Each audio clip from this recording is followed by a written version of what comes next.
Gospel reading this morning comes from the Gospel according to Luke.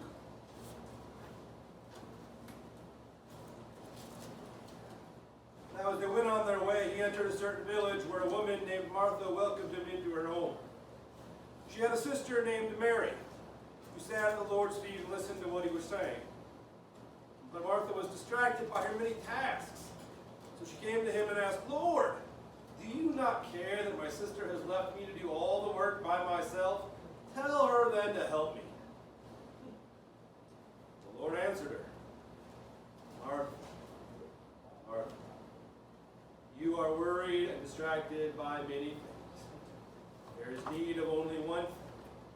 Mary has chosen the better part, which will not be taken away from her."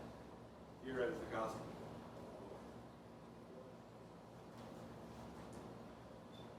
25 years ago, we were introduced to Jay and Silent Bob and Kevin Smith's Clerks.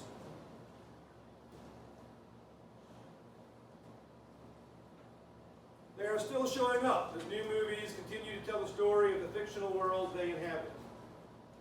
It is their appearance in Dogma, which was released 20 years ago, that I would like to think about for just a moment. In that film, Smith explores ideas of faith and religion. The ever-irreverent George Carlin was cast in the role of a cardinal in the Catholic Church and rolls out the Buddy Christ. Everybody wants a friendly Jesus. In fact, a lot of people presume a happy, friendly, kind, ever-patient Jesus. This image of Jesus seems contradictory to the image of God seen by Amos. These contrary images have led countless people down through history to construct the gentle Jesus against the angry God of wrath. Among the most notorious to propose this was a man we know as Marcion. Circa the 2nd century, Marcion suggested that the image of Jesus and the image of God portrayed by Jesus were so different from those portrayed by God in the Hebrew Scriptures that Christians should not even accept the Hebrew Scriptures as authoritative. Marcion was declared to be a heretic. His teachings were condemned. But my guess is that you don't have to look too far to find similar ideas today. Every once in a while, we trot out the image of the God of the Old Testament, and it's effective because we all know and we all think that the God of the Old Testament was angry, proud, jealous, and vengeful. The name itself lets us know that the other God, the later God, the new God, the God of the New Testament, is not like this God of the Old Testament. Let me be clear. The danger of Marcion's ideas, or Marcionism, is that one sees Christianity as distinct over against Judaism. One forgets that Jesus was Jewish, and the early Christians were Jewish, and wrestled to figure out if one could even become a Christian without first becoming Jewish, or at least becoming a Jew at the same time. Yes, the image of God that Amos sees is dark. But let us be clear. Jesus is not all sunshine and rainbows. On several occasions, he turns away those who would follow. Without overplaying one moment, we have to acknowledge the moment where he overturns the tables in the temple and wields a whip. He declares woe as well as weal. Jesus is not always nice, gentle, and kind. The God of the Old and New Testaments is a God of profound grace. Grace is not discovered in the New Testament, it's there in the Old. And the one God revealed in and through Christ is a deeply passionate God whose passion sometimes takes the form of holy anger. Along a similar line, it's imagined that preachers need to be New Testament people. I'm not sure about my colleagues, but I find that there are deep assumptions people have about the comportment of Christian ministers. You are a chaplain. You're a pastor. You're supposed to be nice and gentle. Pastoral care is imagined as a nice thing where people are accepted. There is some truth to this. However, the same God who was present in Jesus also sent the more abrasive John the Baptist. The same God who is slow to anger and full of mercy can still become full of ire. God gifts the church with pastors, teachers, and evangelists, while also giving prophets and apostles to equip the saints and build up the church. I do try to live with an immense amount of grace. And I hope that within the institutions I serve, that is evident. But in the same way we talk about the tough love of parenting, setting boundaries, having standards, holding people accountable, can all be actions of grace, love, and care, as much as forgiveness and patience. Let us return to Amos. God gives Amos a vision of summer fruit, a fruit ripe for the harvest. The end, the harvest, is near. The vision God gives is of summer fruit. The image of God that Amos gives is of an angry God. Amos provides a stark picture of God and the day of the Lord. The songs of the palace will be turned to wailing. Festivals will be turned to mourning. Songs will be turned to lamentation. Many will be the corpses, and they will be taken out in silence. It will be a bitter day. Perhaps the most famous sermon ever preached in America was preached by Jonathan Edwards in the 18th century during what we now call the First Great Awakening. We often ask students to read the sermon in high school and college literature classes as we show them the literature we have from early Americans. That sermon was entitled Sinners in the Hands of an Angry God. Edwards portrays the sinner hanging, as it were, on the thread of a spider's web overhead. The situation is precarious. The situation is urgent. How long will that spider's web hold? If one does not repent now, before that slender thread snaps, one might spend eternity enduring the fire of death.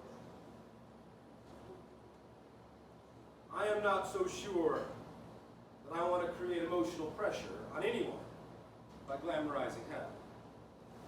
I do not want to choose the path that Edwards chose. But I am not sure he was all wrong. What else would one preach if one lived with Amos for any length of time? In fact, that famous sermon preached in the Church of Christ in Northampton on July 8, 1741, included a passage from Amos as an epigraph when it was published. Amos asks those who long for the day of the Lord what purpose they imagine that day possesses. He tells them in no uncertain terms that the day of the Lord will be darkness and not light. He says that it will be like fleeing from a lion only to encounter a bear. As we have said, the image of God that emerges from the vision of Amos is that of an angry God. Amos would agree with Edwards that we are sinners in the hands of an angry God. However, Amos is particularly pointed in how we are named as sinners. For Amos, the anger of God is multiplied, particularly against economic injustice. When the complaint against Israel is made, it is because because they are selling the righteous for money. They are drinking and enjoying that which they have obtained by fighting others. When he refers to the women of Bashan as cows, the term is flattering then, as it will be today. It is because they are oppressing the poor, crushing the needy.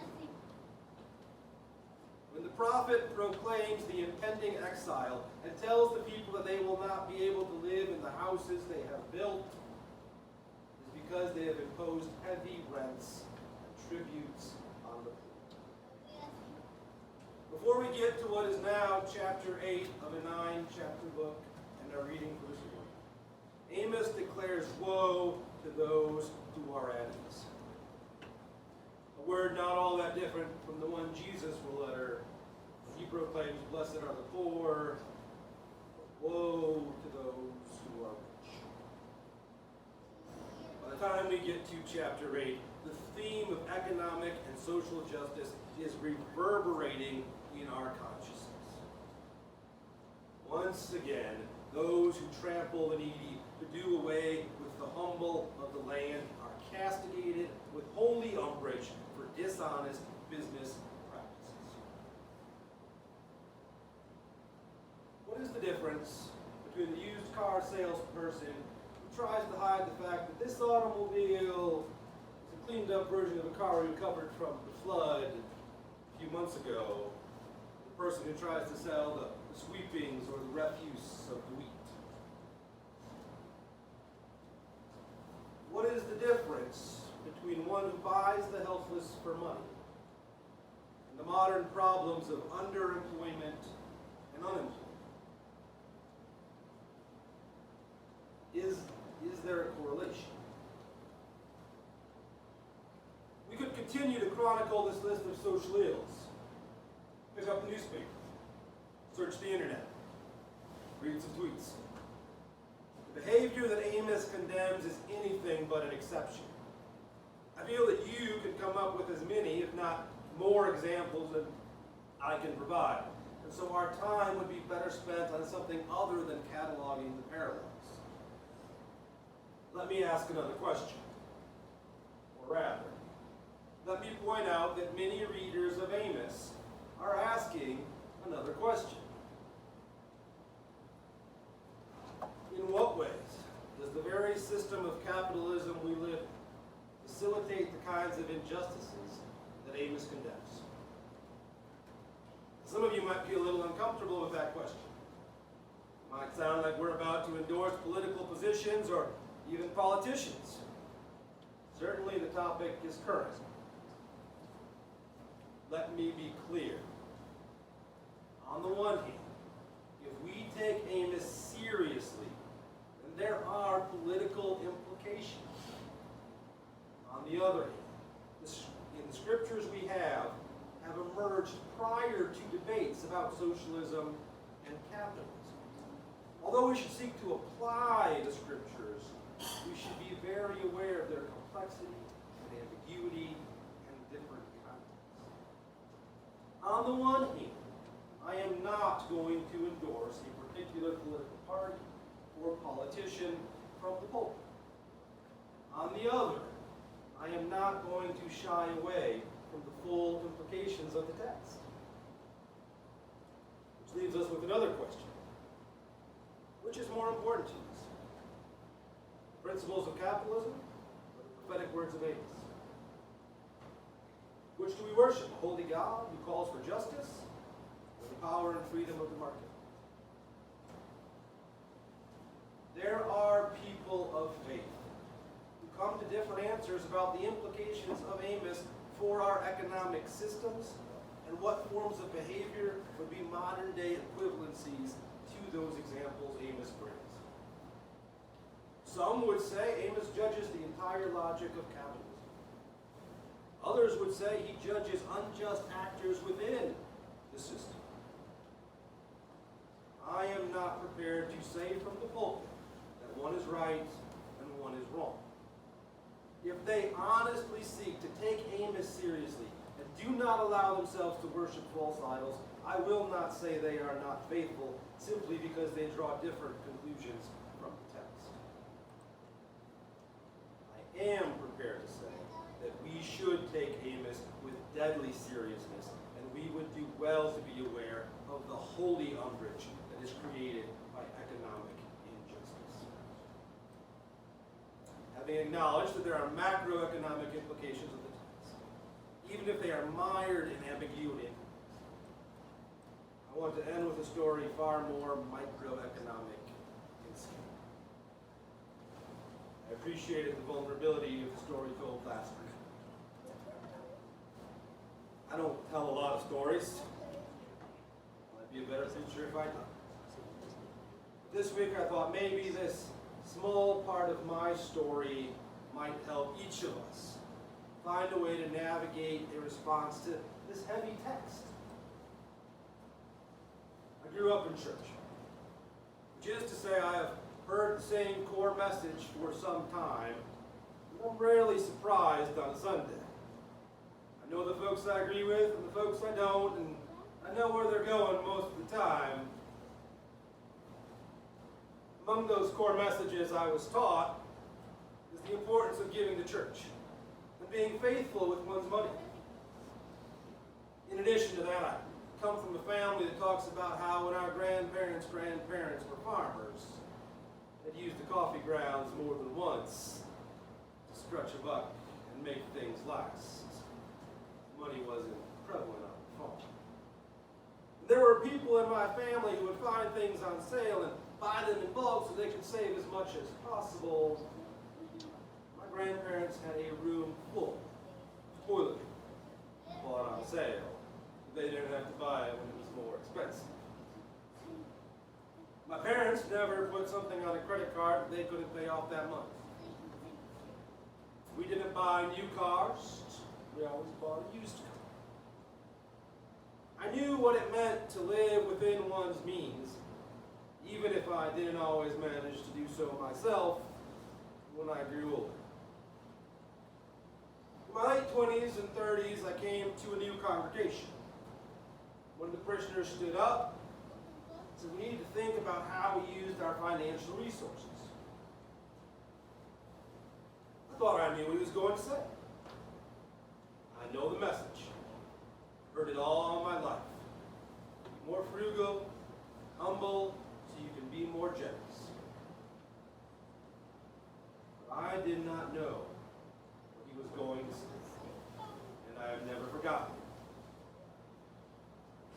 He started talking about buying coffee for the church that was fair trade, to ensure that the coffee laborers were getting paid a fair wage. Which meant we'd have to buy coffee that was more expensive and not on sale. This conversation was transformative for me. Here's the way I think about it today. I have still not figured out what a shirt should cost. If the cotton grower and the weaver and the truck driver and everyone involved in the process gets a fair wage, what should my shirt cost? Does a more expensive shirt ensure this happens? Or does it contribute to unjust systems of wealth that create larger divisions between rich and poor? Does the more expensive shirt ensure equitable production or simply cater to my vanity? And enrich a glorified designer who might bear a striking resemblance to the cows of Bashan against whom Amos brought divine wrath. I shared this story a few years back, and a friend of mine told me he thought I was arrogant. He has been a good friend, and I appreciate his read. And it is possible that I am arrogant in more ways than one. But then I come back and read Amos. I don't know. Amos seems to demand that I pay attention to where my wine comes from, and woe be unto me if I get it by finding the poor, or if someone has fined the poor on my behalf. At times, such choices are easy and obvious, and we lie to ourselves if we say they are not. Other times, they are more complicated, ambiguous, and nuanced. But I don't think that means we are excused from seeking just actions that create a more economically just environment, whether micro or macro, in those situations as well.